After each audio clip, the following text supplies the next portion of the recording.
Un village communautaire pour sensibiliser la population au VIH-Sida à la veille de la journée mondiale de lutte contre la maladie. La prévention est un moyen efficace de lutte contre le VIH-Sida. Le sommet du G20 s'est ouvert en Argentine aujourd'hui en présence d'un parterre de chefs d'État et de gouvernement. Un sommet qui se jouera en grande partie autour d'un quator, Donald Trump, Vladimir Poutine, Mohamed Ben Salman et Xi Jinping. Bonsoir et bienvenue dans le 19h. La Chambre administrative de la Cour suprême a décidé après délibération aujourd'hui de la reprise de l'élection municipale dans les localités de Bingéville, Rubino, non loin d'Aboville, Boko, Touba dans le nord du pays et à Grand-Bassam dans le sud du pays, et ce dans un délai de 3 mois. La Cour suprême a statué lors d'une audience sur une cinquantaine de recours des élections municipales et régionales du 13 octobre dernier, marquant la fin du contentieux électoral de ces élections. Demain 1er décembre, le monde entier va célébrer la journée mondiale de lutte contre le VIH-Sida.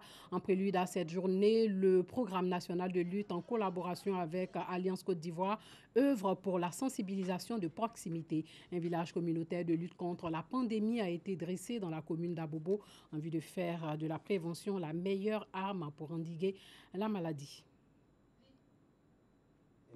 Un quartier de la commune d'Abobo.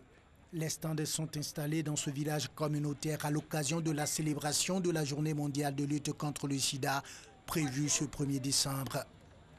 Affiches et autres supports de lutte contre le VIH-Sida sont dressés en vue de sensibiliser les populations sur la pandémie. On leur donne des informations sur les différents moyens de pouvoir se prévenir du VIH-Sida. C'est-à-dire qu'est-ce qu'il faut faire pour éviter de se contaminer à VIH et comment, lorsqu'on est contaminé, qu'est-ce qu'il faut faire, la prise en charge, comment est-ce que ça se déroule. J'ai appris que nous devons nous préserver, quelle que soit la situation, nous devons toujours nous préserver pour éviter des grossesses précoces, ça c'est premier. Et deuxièmement aussi pour éviter des maladies sexuellement transmissibles. Dans le village communautaire, plusieurs associations et organisations non gouvernementales de lutte contre le sida sont représentées. Au cours de ce panel organisé par le Programme national de lutte contre le sida et Alliance Côte d'Ivoire qui a pour thème « Tester, traiter tous », des stratégies sont adoptées en vue de convaincre les populations à se faire dépister. L'idée c'était de pouvoir renforcer, accélérer la réponse. Et donc cette stratégie était une stratégie qui nous permettait d'affiner notre façon d'approcher la réponse pour que nous ayons des résultats plus substantiels, qui visaient d'abord le bénéfice du patient, mais qui visaient aussi des bénéfices programmatiques. Alors nous avons voulu pour une fois, au niveau du village communautaire qui était devenu une tradition, à la veille de la journée mondiale de lutte contre le sida, réunir tous les acteurs communautaires, discuter avec eux des innovations en termes de réponse communautaire au VIH-Sida, mais également des défis auxquels nous sommes confrontés. Le taux de dépistage que nous devons atteindre selon le premier 90, nous sommes encore à 37% et il faut faire beaucoup encore pour pouvoir atteindre au moins 90%. Donc on va continuer à accentuer nos sensibilisations vers les populations qu'on nous a demandé de cibler, c'est-à-dire les jeunes filles âgées de 15 à 24 ans et puis les hommes de plus de 25 ans qui refusent le dépistage à l'hôpital. Le village communautaire d'Abobo Baoulé est ouvert à la population abidjanaise du 29 novembre au 1er décembre 2018. 3 jours pendant lesquels les acteurs de lutte contre le VIH-Sida vont échanger avec les populations et les sensibiliser sur les comportements à risque. La prévalence du sida en Côte d'Ivoire est passée de 4% en 2015 à 2,7% en 2017. Le ministère de la Santé et de l'Hygiène publique entend renforcer la lutte contre la maladie en 2019. Une victoire qui s'annonce déjà à travers ce symbole V du ruban rouge. Depuis lors, nous sommes engagés dans la lutte contre le VIH. Aujourd'hui, nous voulons célébrer la vie. Nous ne voulons plus allumer les bougies pour pleurer, pour penser à nos pionniers, c'est vrai, ils nous ont dévancés. Mais ensemble, nous qui sommes restés sur terre, c'est vrai, nous prions pour eux aussi. De leur côté, ils prient pour nous. Et aujourd'hui, nous sommes dit, le programme national de lutte contre le sida, il faut venir célébrer notre victoire ici. Et notre victoire, c'est le V qui est là. Ce monument que les communautés offrent, pour moi, c'est la réponse contre le sida.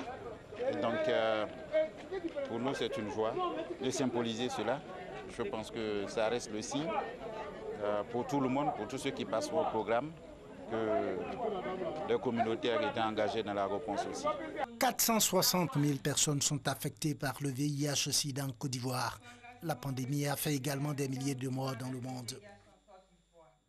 Les jeunes parlementaires ont parlé de l'impact négatif de la drogue sur la jeunesse et des dangers liés à l'immigration clandestine, de fléaux qui minent le quotidien des jeunes. Sur la table aussi, la recherche de solutions à cette problématique. La rencontre s'est déroulée à la Fondation Félix Houphouët-Boigny de Yamoussoukro et s'inscrit dans le cadre de la 2e session parlementaire des jeunes. Le reportage de Charles Tatou. Les jeunes parlementaires de Côte d'Ivoire s'engagent pour des actions en faveur de l'éducation de la jeunesse à la culture civique. Venus de toutes les régions du pays par délégation, ils réfléchissent à Yamoussoukro sur des questions qui touchent la jeunesse. Donner plus de rudiments à cette jeunesse pour pouvoir contribuer au développement de la Côte d'Ivoire, à la consolidation de la paix et à la promotion des valeurs républicaines et des valeurs oubliées. Nous voulons qu'à cette occasion, les jeunes parlementaires puissent s'approprier de la culture de la non-violence pour préparer les échéances à venir. Ces réflexions s'inscrivent dans le cadre des travaux de leur 2e session parlementaire au titre de l'année 2018. Suite à l'ouverture des travaux, les jeunes ont eu droit à une formation sur le fonctionnement de l'Assemblée nationale. Ils ont été instruits sur les procédures lors des débats, puis initiés à la rédaction de projets de loi et au vote de loi. Nous sommes arrivés en tant que parlementaires à l'Assemblée nationale sans avoir forcément une formation, une base. Nous avons appris donc après avoir été parlementaires. Ils ont la chance aujourd'hui donc de s'intéresser donc au fonctionnement de l'Assemblée nationale, aux techniques de rédaction des projets de loi et des propositions de loi. Ça fait qu'ils seront outillés pour l'avenir. Demain, nous aurons des parlementaires qui, quand ils arriveront, ils auront un peu plus de longueur d'avance que les anciens que nous sommes aujourd'hui. Des activités sportives et culturelles vont aussi meubler la suite du programme. Il est légitime de se demander quelle est l'utilité des archives en dehors de la conservation des documents. Eh bien, sachez que les entreprises amènent différentes actions durant leur existence et doivent être en mesure de justifier qu'elles ont été menées. L'entreprise doit alors assurer une disponibilité et une traçabilité de l'information. Les archives sont donc créées à des fins de mémoire, d'où l'intérêt d'offrir aux documents un traitement efficace. Un établissement bancaire et le ministère de la fonction publique viennent d'être primés pour leur gestion des archives. Dangui Awa Diaby. C'est ici, à l'intérieur de cette salle perdue au sous-sol d'un bâtiment, qu'une entreprise audiovisuelle de la place classe ses archives. Un véritable dépôt de secrets ou de mémoire officielle pour les uns, un patrimoine historique pour les autres. Les archivistes n'ont pas été autorisés à nous parler. Au-delà des apparences, ces archives n'ont pas toujours l'attention qu'elles méritent et les archivistes de bonnes conditions de travail auxquelles ils ont droit. Une page que veut tourner l'AJACI, Association des jeunes archivistes de Côte d'Ivoire, avec l'institution du prix d'excellence de la meilleure administration de gestion des archives. La Banque nationale d'investissement primée pour l'efficacité de sa politique d'archivage. Ça fait plus de 10 ans que nous sommes engagés dans ce processus de modernisation de nos archives, notamment par de nombreux moyens financiers et ressources humaines mises à disposition par notre direction générale. Tout ça a été fait dans le respect des normes internationales AFNOR et ISO. L'administration publique n'est pas en reste. Les efforts du ministère de la fonction publique en matière de modernisation des services d'archivage ont été également récompensés. Après l'état des lieux, M. le ministre de la fonction publique a donné donc des instructions pour qu'il y ait un archivage physique et numérique de manière que les documents des fonctionnaires soient mieux conservés. Le fonctionnaire, à partir de l'espace que nous appelons espace fonctionnaire, il a accès à tous les documents de sa carrière. À travers l'institution du prix d'excellence de la meilleure administration de gestion des archives, l'AJACI veut susciter un engouement pour l'archivistique et professionnaliser le milieu. Pour le cas de l'Afrique, l'archiviste n'a pas encore sa place dans nos administrations publiques comme privées. Contrairement dans l'Occident, les États-Unis, le Canada, où l'archiviste, à la création même, ou bien à la mise en place d'une administration, c'est les premiers à être utilisés, ce sont les archivistes. Et nous n'avons pas la culture des archives. Nous, on a la culture de l'oralité. Une fois que les documents sont mal classés, sont volés, sont vandalisés, le faux s'intègre automatiquement. Mais une fois que les archives sont bien organisées, bien tenues, bien sécurisées, je pense que l'information ira tout droit à qui de droit. Le représentant du parrain souligne ici les enjeux d'un service d'archives de qualité. J'avais en 2007 instruit un dossier. Avant d'instruire, il fallait trouver les documents de base. Or, le dossier a été traité en 1959. Donc, il fallait forcément ce document-là pour continuer l'instruction du dossier. Pour cela, la dame qui était avec moi a dit, nous pouvons trouver ces documents en France. Elle est partie à Montpellier, elle a trouvé que l'extrait topo de la zone était bien classé et elle a fait une couvre-feu pour envoyer. Pour vous dire que c'est une collecte de documents qui permet de reconstituer l'histoire et certains sont des documents de décision. Le respect des exigences légales et réglementaires applicables au secteur des archives, les ressources humaines et la situation des locaux de stockage et les outils de gestion sont entre autres les critères de sélection de la meilleure administration de gestion des archives. Tous les 24 novembre est célébrée la journée internationale de la Bible dans le monde. À cette occasion, l'Alliance biblique, qui a pour mission la traduction, la production et la diffusion des Saintes Écritures, a organisé une cérémonie. Elle a traduit la Bible en gouro, en baoulé, en sénoufo et bien d'autres langues. Le reportage de Noussangaré et Rosemond Kini. Cantique 131 tiré du livret Louange vivant, méditation du psaume 108 et partage de la parole. L'Alliance biblique de Côte d'Ivoire célèbre par ces textes et cantiques la journée internationale de la Bible. Une journée pour encourager les populations à la lecture du livre saint. Si le monde célèbre des journées dédiées aux victimes du sida, aux malades du sida, si le monde célèbre des journées dédiées à l'eau ou à l'environnement, alors pourquoi nous, chrétiens, nous ne nous arrêtons pas pour célébrer la journée de la Bible? Parce que la Bible, c'est la parole de Dieu.